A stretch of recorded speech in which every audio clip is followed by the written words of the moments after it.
à 0. Compte rendu du Conseil des ministres ordinaire du jeudi 25 juin 2020. Le jeudi 25 juin 2020, sous la très haute présidence de son Excellence, professeur Faustin Archange Touadéra, président de la République, chef de l'État, le Conseil des ministres a tenu sa séance ordinaire à 15h10 autour de l'ordre du jour suivant. Les dossiers à examiner, la communication ministérielle et les divers. Avant d'aborder les points inscrits à l'ordre du jour, Son Excellence, Monsieur le Président de la République, chef de l'État, a informé le Conseil de la remise officielle par Madame l'ambassadrice des États-Unis d'Amérique du rapport 2019 des États-Unis d'Amérique sur la traite des personnes en République centrafricaine. En effet, ce rapport a mentionné que durant les 2 dernières années, la République centrafricaine a été classée sur la liste de surveillance catégorie -2. Cette année 2020, elle a été reclassée simplement en catégorie 2.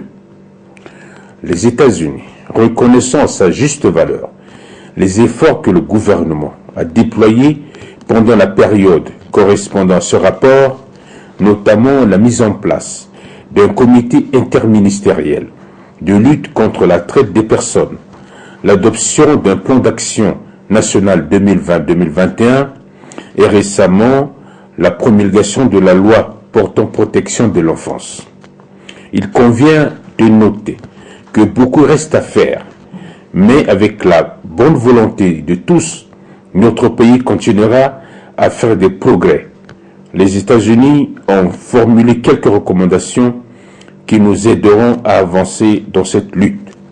Son Excellence, Monsieur le Président de la République, chef de l'État, a indiqué que les États-Unis ont réitéré leur ferme engagement à soutenir les efforts du peuple centrafricain et de ses dirigeants à construire un État de droit démocratique, paisible et prospère, a-t-il conclu. Ainsi donc, le ministre chargé du secrétariat général du gouvernement a présenté la position des membres du gouvernement absents ainsi que l'ordre du jour.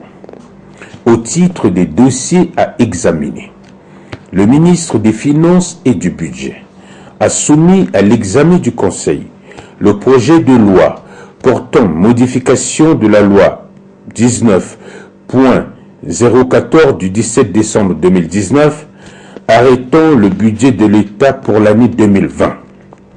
Le ministre des Finances et du Budget a indiqué que dans le cadre du mémorandum de politique économique et financière du 5 décembre 2019, le gouvernement s'est engagé à soumettre au courant du mois de juin 2020 un projet de loi de finances rectificative pour l'exercice 2020.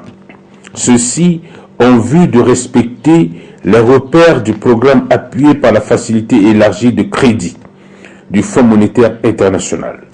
La pandémie du Covid-19 qui frappe actuellement notre pays a non seulement entraîné des pertes de recettes, mais également des besoins urgents avec des coûts supplémentaires pour la riposte.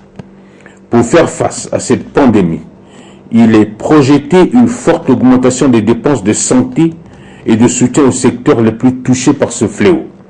Toutes ces mesures ne peuvent être prises qu'à travers une loi de finances rectificative.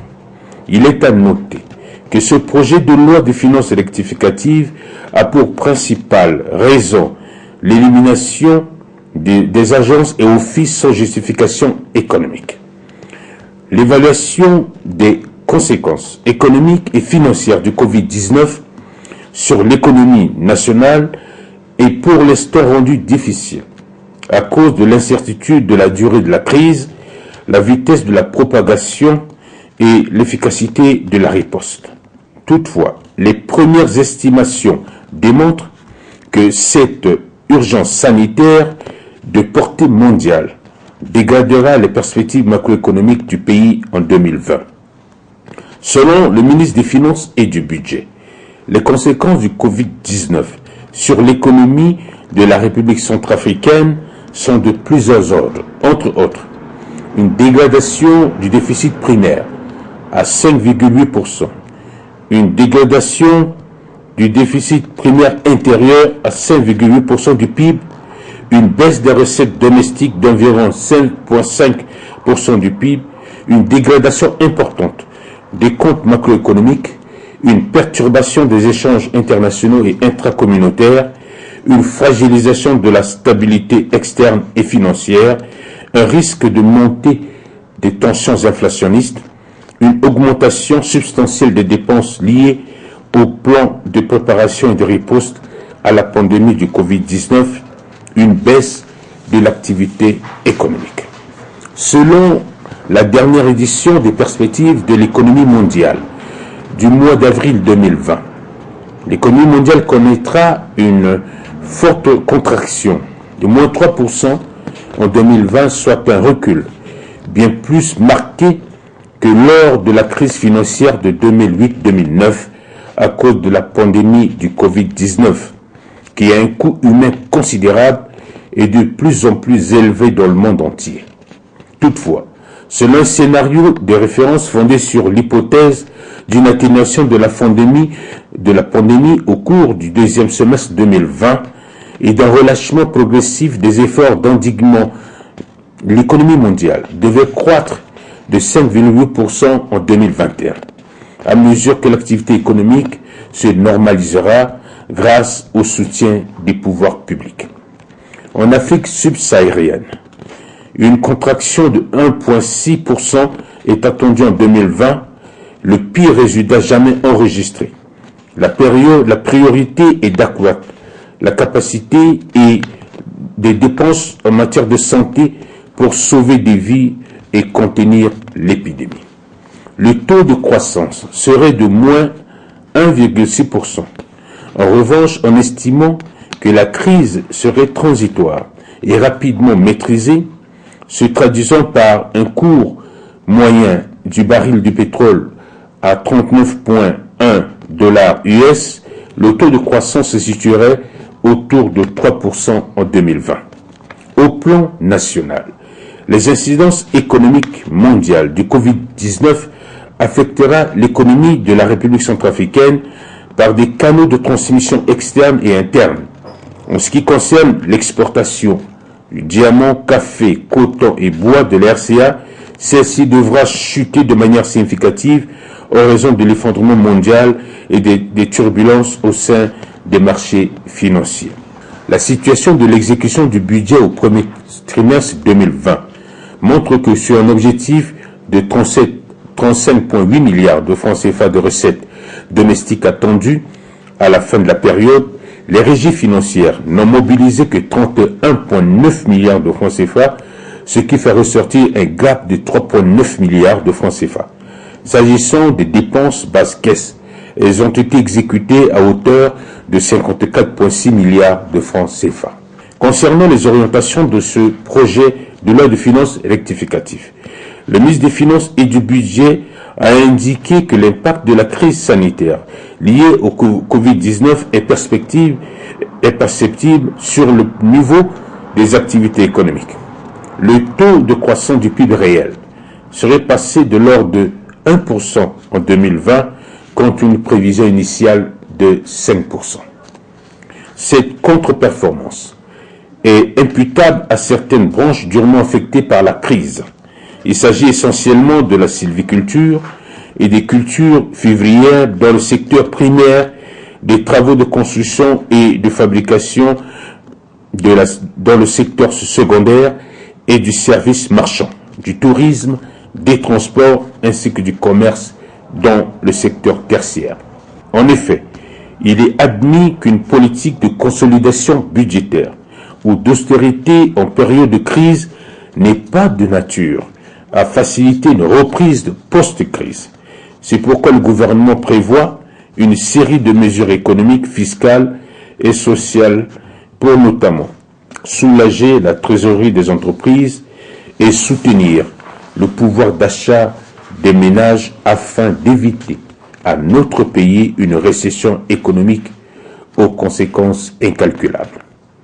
Quant aux mesures économiques et fiscales en faveur des entreprises, le ministre des Finances et du Budget a précisé qu'une série de mesures de soutien aux entreprises en difficulté ainsi qu'aux ménages fragiles est envisagée. Il s'agit entre autres d'une flexibilité du calendrier du paiement des impôts, une suspension temporaire des contrôles fiscaux, une compensation d'impôts au cas par cas, des reports de charges et des subventions ciblées si nécessaire. Toutes ces mesures vont entraîner une perte sèche des ressources domestiques, d'où la nécessité de réduire certaines dépenses jugées non prioritaires pour les réallouer vers les secteurs les plus touchés par la crise. Toutefois, les économies réalisées sont insuffisantes. C'est pourquoi les appuis des partenaires techniques et financiers sont indispensables pour faire face à cette crise sanitaire. La situation des finances publiques de notre pays va se dégrader à cause de la pandémie du Covid-19, car, outre les pertes de recettes intérieures et les nouveaux besoins pour le financement de notre balance de paiement, l'État doit faire face à de nouvelles dépenses. D'ores et déjà, pour faire face au Covid-19, le gouvernement a mis en place une stratégie de riposte à travers un fonds de concours. Si notre pays ne reçoit pas d'appui financier supplémentaire de la part des partenaires techniques et financiers, le gouvernement ne pourra non plus disposer de moyens nécessaires pour prendre en charge l'intégralité des coûts budgétaires des mesures d'atténuation de l'impact de la pandémie. À ce sujet, la prise en compte des dépenses supplémentaires corrélées avec la perte des recettes domestiques dégraderait davantage le déficit primaire. Toutefois, des efforts doivent être faits pour respecter les critères du programme appuyé par la facilité élargie de crédit. Enfin, le ministre des Finances et du Budget a présenté les grandes masses du collectif budgétaire 2020 ainsi qu'il suit. Les ressources totales du collectif budgétaire 2020 sont estimées à près de 365,3 milliards de francs CFA. Elles se décomposent en ressources propres d'un montant de 118 milliards de francs CFA et des ressources extérieures de près de 247,3 milliards de francs CFA. Les ressources propres au montant de 118 milliards de francs CFA sont réparties par régie comme suit. Direction générale des douanes et des droits indirects, 51,77 milliards de francs CFA. La Direction générale des impôts et des domaines, 46,25 milliards de francs CFA. La Direction générale du Trésor et de la comptabilité publique, 19,98 milliards de francs CFA. Tandis que les 247,3 milliards de francs CFA de ressources extérieures sont constitués essentiellement des appuis budgétaires pour un montant de 135,4 milliards de francs CFA, des dons des projets pour un montant de 111,9 milliards de francs CFA et des emprunts pour un montant de 6 milliards de francs CFA. Enfin, les charges totales sont estimées à 322,9 milliards de francs CFA qui se décomposent comme suit. Les dépenses primaires sont de l'ordre de 171,3 milliards de francs CFA, les dépenses d'investissement de 141,2 milliards de francs CFA et le remboursement de la dette de 10,4 milliards de francs CFA. Au terme du débat enrichissant et en enseignement, le Conseil a adopté le dit projet de loi rectificative avec amendement et a instruit le ministre des Finances et du Budget de prendre toutes les dispositions nécessaires pour sa transmission à l'Assemblée nationale en vue de son examen et adoption. Le ministre du Développement de l'énergie et des ressources hydrauliques a soumis à l'examen du Conseil la note relative aux problématiques d'approvisionnement en produits pétroliers de notre pays. Le ministre a indiqué que les opérateurs de ce secteur qui importent et distribuent les produits pétroliers en République centrafricaine font face à de nombreuses difficultés liées à l'importation par la route, les tracasseries au niveau de la douane et de la pandémie du coronavirus. À cela, et dans le cadre de la lutte contre cette pandémie liée au coronavirus, s'ajoutent les dispositions prises à la frontière pour le test de tous les chauffeurs à destination de la République centrafricaine. Le délai d'incubation prévu pour obtenir les résultats de ce test perdure avant d'autoriser ces camionneurs à rentrer en République centrafricaine. En ce qui concerne l'approvisionnement fluvial, la campagne est imminente. La Socotraf a annoncé la première navigabilité pour le 25 juin 2020. Cependant, il faut relever le blocage éventuel des barges à Bétou pour le contrôle lié à la propagation du coronavirus.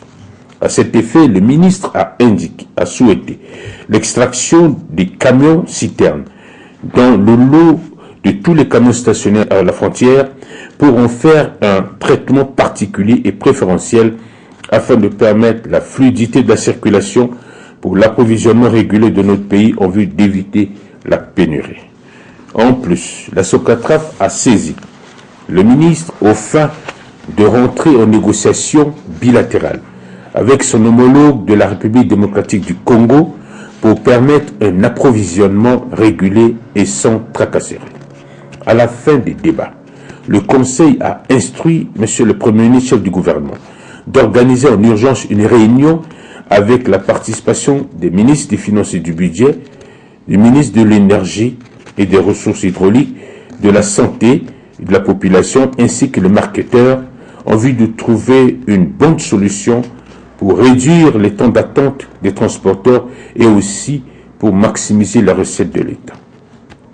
Au titre de la communication ministérielle, le ministre de la Santé et de la Population a présenté au Conseil deux communications. La première est relative à l'état d'évolution de la pandémie du coronavirus en République centrafricaine. Le ministre a indiqué que dans le cadre de la lutte contre la propagation de la pandémie du Covid-19 en République centrafricaine, la situation épidémiologique à la date du 24 juin 2020 se présente comme suit. 22 636 personnes ont été testées à ce jour. 145 nouveaux cas de transmission locale ont été confirmés le 24 juin 2020, dont 87 cas de sexe masculin et 58 cas de sexe féminin. 3244 cas cumulés confirmés de contamination, dont 878 cas de sexe féminin et 2366 cas de sexe masculin depuis le début de la contamination le 14 mars 2020. 829 contacts suivis sont devenus positifs depuis le début de l'épidémie. 607 guéris et 40 décès observés, parmi lesquels 7 au milieu hospitalier et 33 au milieu extra-hospitalier. La seconde note est consécutive à l'évolution de la maladie à virus Ebola en République démocratique du Congo, frontalière avec la République centrafricaine. Le ministre a indiqué que depuis le 31 mai 2020, le gouvernement de la République démocratique du Congo a déclaré à l'Organisation mondiale de la santé une épidémie de la maladie à virus Ebola dans la ville de Mbandaka, province de l'Équateur. Il s'agit de la 11e épidémie de cette maladie mortelle en République démocratique du Congo qui survient dans un contexte du Covid-19 et la plus grande épidémie de rougeole au monde. Il est à noter que 24 cas, dont 13 décès, ont été enregistrés depuis le début de l'épidémie, soit une létalité globale de 54,2%. 2 patients sont sortis guéris du centre de traitement. Étant donné que la République centrafricaine est l'un des pays frontaliers à laquelle la République démocratique du Congo, avec laquelle elle partage une longue frontière sur le fleuve Ubangi de plus de 2000 km, la déclaration d'une nouvelle pandémie de la maladie à virus Ebola en RDC constitue une préoccupation majeure pour notre pays. Il convient de préciser qu'au terme d'analyse épidémiologique, aucun cas d'Ebola n'est enregistré sur le territoire centrafricain. Mais compte tenu des déplacements et du brassage de la population, doit être mobilisé pour prévenir une éventuelle importation. Fort heureusement, Les mesures recommandées et promues contre le Covid-19 s'appliquent aussi à la lutte contre la maladie à virus Ebola. À cet effet, il faut adopter une approche intégrée entre ces deux maladies. De tout ce qui précède, les efforts de préparation au niveau national, engagés par le ministère de la Santé et de la Population, peuvent être résumés par le domaine d'intervention, entre autres, l'évaluation du risque. Le pays avait, pendant la 9e épidémie, réévalué le risque de menace d'une importation de cette maladie en République centrafricaine. Sur cette base, une classification des zones d'intervention prioritaire a été établie. Après cette présentation, le Conseil en a pris acte. Au titre des divers, le ministre de l'Enseignement supérieur a informé le Conseil de la cérémonie de pose de la première pierre du siège du syndicat national des enseignants du supérieur SINAES, prévu pour ce vendredi 26 juin 2020 à 10 h.